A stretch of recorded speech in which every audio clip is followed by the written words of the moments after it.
Welcome. तो स्वागत है आप सभी का हेलो शिक्षा के यूट्यूब चैनल में। बात कर रहे हैं डीएलएड एंट्रेंस 2023 का प्रिपरेशन के बारे में।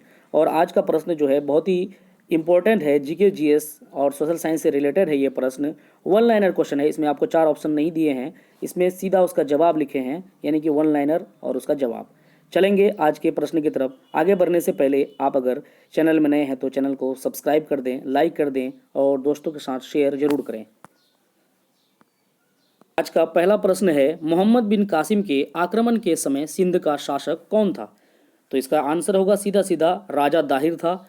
मोहम्मद बिन कासिम जब आक्रमण कर रहे थे तो उस टाइम सिंध का शासक राजा दाहिर था। दूसरा प्रश्न है आज का, 1175 ईस्वी में किसके द्वारा सिंध पर अधिकार कर लिए जाने के साथ ही अरब वासियों का सिंध पर अधिकार समाप्त हो गया? तो इसका आंसर होगा मोहम्मद गौरी।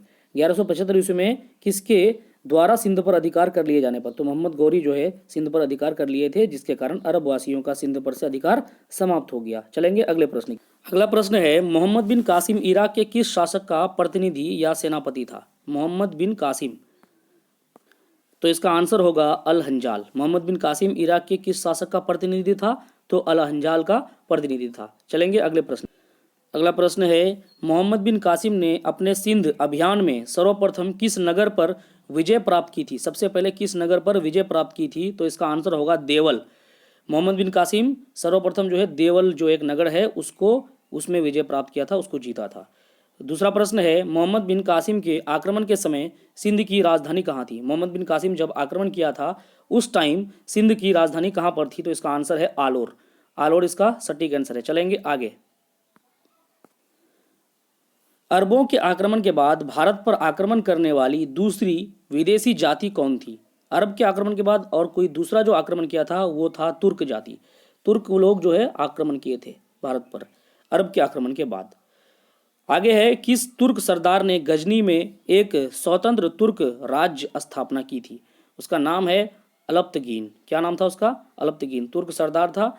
गजनी एक जगह का नाम है, उस जगह में जो है एक राज्य की स्थापना की थी। वो कौन था? अलप्तगीन ने किया था। यह अगला प्रश्न है, अलप्तगीन का गुलाम तथा दामाद, गुलाम भी था और वो दामाद भी था उसका, अलप्तगीन का जो उसका उत्तराधिकारी बना था उसका नाम था सुबुक्तगीन। क्या नाम था उसका? सुबुक्तगीन नाम था। उसका दामाद भी था और उसका उत्तराधिकारी भी था। अगला प्रश्न है, सुबुक्तगीन ने अपने किस पुत्र को अपना उत्तराधिकारी चुना? सुबुक्तगीन जब उत्तराधिकारी था तो वो अपने किस पुत्र को उत्तराधिकारी चुना बाद में? तो उसका नाम था इस्माइल। क्या नाम था उसका? इस्माइल नाम था। अगला प्रश्न है, सुबुक्तगीन की मृत्यु के बाद इस्माइल को अपदस्थ कर कौन गजनी का शासक बन बैठा? सुबुक्तगीन की मृत्यु जब हो गई तो इस्माइल उस पद पे बैठा हुआ था, उत्तराधिकारी के पद पर, उसको वहां से डिस्प्लेस किया, विस्थापित करके गजनी का शासक कौन बन बैठा? तो उसका नाम था महमूद गजनवी। बहुत ही फेमस था ये।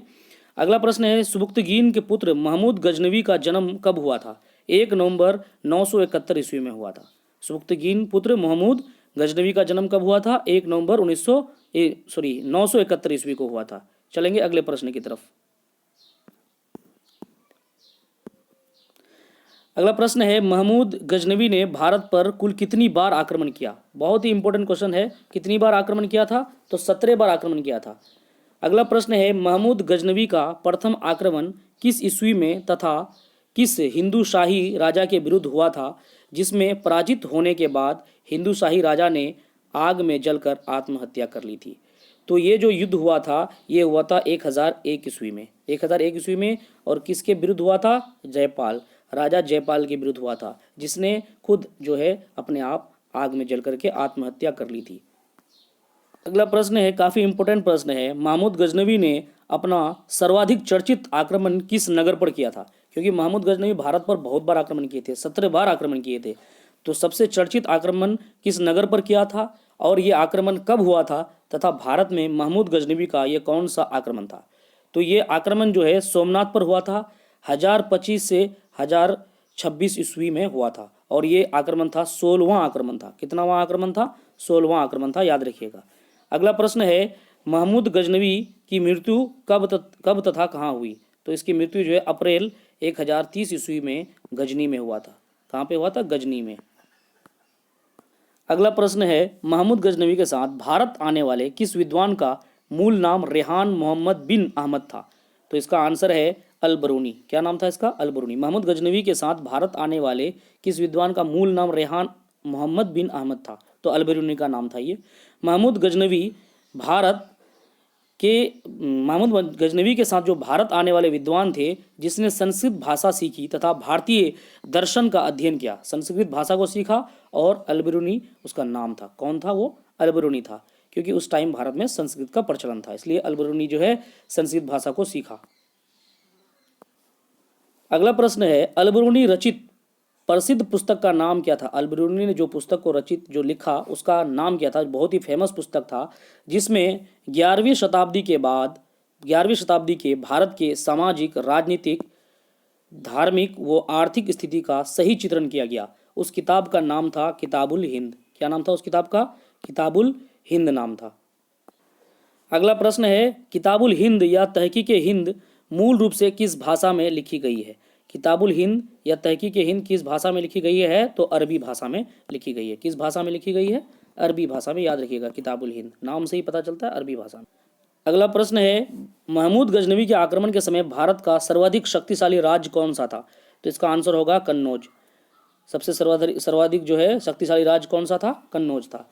अगला प्रश्न है, शाहनामा महमूद गजनवी के किस दरबारी विद्वान की रचना है? शाहनामा कौन लिखा था? तो ये फिरदौसी ने लिखा था। अगला प्रश्न है, महमूद गजनवी के दरबार की राज्य भाषा क्या थी? महमूद गजनवी का जो दरबार था उसमें राज्य भाषा फारसी था। इस्लामिक जगत में खलीफा से सर्वप्रथम सुल्तान की उपाधि प्राप्त करने वाला व्यक्ति कौन था? तो महमूद गजनवी ही था। सुल्तान की उपाधि प्राप्त करने वाला महमूद गजनवी। नेक्स्ट प्रश्न है, महमूद गजनवी के भारतीय आक्रमण को किस विद्वान ने जिहाद पवित्र युद्ध की संज्ञा दी थी? उसका उत्तराधिकारी जो साथ में आया था उसका नाम था अल-बरूनी। वही जो है पवित्र युद्ध की संज्ञा दी थी। महमूद गजनवी की मृत्यु के बाद किसने गजनी पर अधिकार कर लिया? महमूद गजनवी की जब मृत्यु हो गई तो गजनी पर कौन अधिकार प्राप्त कर लिया? उसका नाम था गयासुद्दीन मोहम्मद बिन शाम। गयासुद्दीन मोहम्मद बिन शाम था उसका नाम। नेक्स्ट प्रश्न है, ये भी काफ़ी इंपॉर्टेंट है। मुइजुद्दीन उर्फ शिहाबुद्दीन मोहम्मद बिन शाम किस नाम से तथा कब गौर की गद्दी पर बैठा था? मुइजुद्दीन उर्फ शिहाबुद्दीन मोहम्मद, उसका जो नाम था वो था मोहम्मद गौरी। और ये गद्दी पर कब बैठे थे? 1173 में बैठे थे। मोहम्मद गौरी 1173 में राज गद्दी पर बैठे थे। अगला प्रश्न है, मोहम्मद गौरी ने भारत पर पहला आक्रमण कब तथा किस राज्य के विरुद्ध किया? मोहम्मद गौरी जो है भारत पर पहला आक्रमण 1175 ईस्वी में किया था। कहाँ पे किया था? मुल्तान में किया था। मुल्तान एक जगह का नाम है, वहाँ पे मोहम्मद गौरी ने पहला आक्रमण किया था। नेक्स्ट प्रश्न है, मोहम्मद गौरी ने भारत पर दूसरा आक्रमण कब तथा किस राज्य के विरुद्ध किया? दूसरा आक्रमण जो है 1178 में किया। कब किया दूसरा आक्रमण? 1178 ईस्वी में गुजरात पाटन जगह में किया था दूसरा आक्रमण। नेक्स्ट प्रश्न है, मोहम्मद गौरी के आक्रमण के समय दिल्ली व अजमेर का शासक कौन था? मोहम्मद गौरी जब आक्रमण किए थे उस टाइम दिल्ली और अजमेर का शासक कौन था? तो बहुत ही फेमस आदमी, फेमस नाम है, वो भी पृथ्वीराज चौहान था। 1191 ईस्वी में वर्तमान हरियाणा के थानेश्वर के निकट स्थित तराइन नामक स्थान पर मोहम्मद गौरी तथा पृथ्वीराज चौहान के बीच युद्ध हुआ। वो युद्ध इतिहास में किस नाम से प्रसिद्ध है? इस युद्ध में किसकी जीत हुई? उस युद्ध का नाम था तराइन का प्रथम युद्ध नाम था। क्या नाम था? तराइन का प्रथम युद्ध। और उसमें जो है पृथ्वीराज चौहान की जीत हुई थी। 1191 में जो युद्ध हुआ था वो पृथ्वीराज चौहान ने जीता था। उस युद्ध का नाम था तराइन का प्रथम युद्ध। नेक्स्ट प्रश्न है, 1192 ईस्वी में मोहम्मद गौरी तथा पृथ्वीराज चौहान के बीच हुए तराइन के द्वितीय युद्ध में कौन विजयी रहा? तो दूसरा जो युद्ध हुआ उसमें मोहम्मद गौरी जो है विजय रहे। पहला युद्ध में पृथ्वीराज चौहान विजय हुए थे, दूसरा युद्ध में मोहम्मद गौरी विजय रहा। अगला प्रश्न है, तराइन के द्वितीय युद्ध में पृथ्वीराज चौहान का सेनापति कौन था? तराइन के द्वितीय युद्ध में पृथ्वीराज चौहान का सेनापति कौन था? द्वितीय युद्ध जब चल रहा था उस टाइम पृथ्वीराज का सेनापति अस्कंद था। कौन था? अस्कंद। नेक्स्ट प्रश्न है, मोहम्मद गौरी तथा जयचंद के बीच युद्ध किस ईस्वी में हुआ तथा ये इतिहास में किस नाम से प्रसिद्ध है? मोहम्मद गौरी और जयचंद के बीच जो युद्ध हुआ वो कब हुआ था? तो 1194 ईस्वी में हुआ था। कब हुआ था? 1194 ईस्वी में। और ये युद्ध जो है चंदावर युद्ध के नाम से फेमस है। मोहम्मद गौरी, अगला प्रश्न, मोहम्मद गौरी भारत के विविध प्रदेशों का शासन किया। विविध प्रदेशों का, विविध होगा यहाँ पे, शासन किया, किसे प्रदेशों का शासन किसे सौंपते हुए वापस गजनी के लिए प्रस्थान हो गए? तो वो जो है अपना उत्तराधिकारी कुतुबुद्दीन ऐबक को जो है ये प्रदेश सौंप करके वापस गजनी वापस चले गए वो। नेक्स्ट प्रश्न, वापस गजनी जाते समय कब, कहाँ तथा किन विद्रोहियों ने मोहम्मद गौरी की हत्या कर दी? मोहम्मद गौरी की हत्या कर दी जब वो वापस गजनी जा रहे थे। तो कब किए थे? मार्च 1206 ईस्वी में धमक शिया में उसकी जो है हत्या कर दी गई विद्रोहियों ने। हत्या के बाद मोहम्मद गौरी कहाँ ले जाकर दफनाया गया? जब हत्या हो गया, मोहम्मद गौरी मर गए, मृत्यु हो गया उनका, तो उसको जो है गजनी में ले जाकर के दफनाया गया। अगला प्रश्न, मोहम्मद गौरी के किस गुलाम व सेनापति ने 1197 से 98 ईस्वी में बिहार, 1199 ईस्वी में बंगाल तथा 1202 ईस्वी में कालिंजर पर विजय प्राप्त की थी? तो उसका नाम था बख्तियार खिलजी नाम था। क्या नाम था उसका? बख्तियार खिलजी। नेक्स्ट प्रश्न है, मोहम्मद गौरी तथा पृथ्वीराज चौहान के बीच हुए युद्ध का वर्णन किस ग्रंथ में किया गया? उस ग्रंथ का नाम है पृथ्वीराज रासो नाम है। मोहम्मद गौरी ने पृथ्वीराज चौहान को पराजित करने के बाद उसके किस किले पर अधिकार कर लिया? किलाए राय पिथौरा नाम था उसका। उस किला का नाम क्या था? किलाए राय पिथौरा नाम था।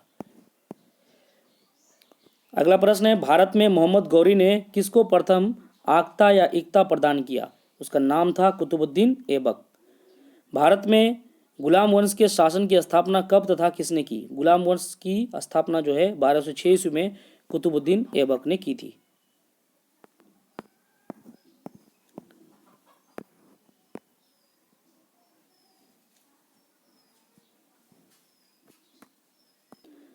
कुतुबुद्दीन ऐबक का राज्याभिषेक कब किया गया? 24 जून 1206 ईस्वी को। राज्याभिषेक कब किया गया? 24 जून 1206 ईस्वी को। नेक्स्ट प्रश्न, गुलाम वंश की गद्दी पर बैठने के बाद कुतुबुद्दीन ऐबक ने अपनी राजधानी कहाँ बनाई? लाहौर बनाया था। अपनी राजधानी कहाँ बनाया था? कुतुबुद्दीन ऐबक ने लाहौर बनाया। गद्दी पर बैठने के बाद कुतुबुद्दीन ऐबक ने कौन सी उपाधियां धारण की? उस उपाधि का नाम था मालिक सिपह सालार। कुतुबुद्दीन ऐबक ये जो है उपाधियां धारण की थी। तो आज का प्रश्न जो है यहीं पे समाप्त होता है। आप अगर चैनल में नए हैं तो चैनल को सब्सक्राइब कर दीजिएगा, लाइक कर दीजिएगा और दोस्तों के साथ शेयर कर दीजिएगा। और कोई भी क्वेश्चन में अगर डाउट हो तो कमेंट कीजिएगा। थैंक यू, धन्यवाद।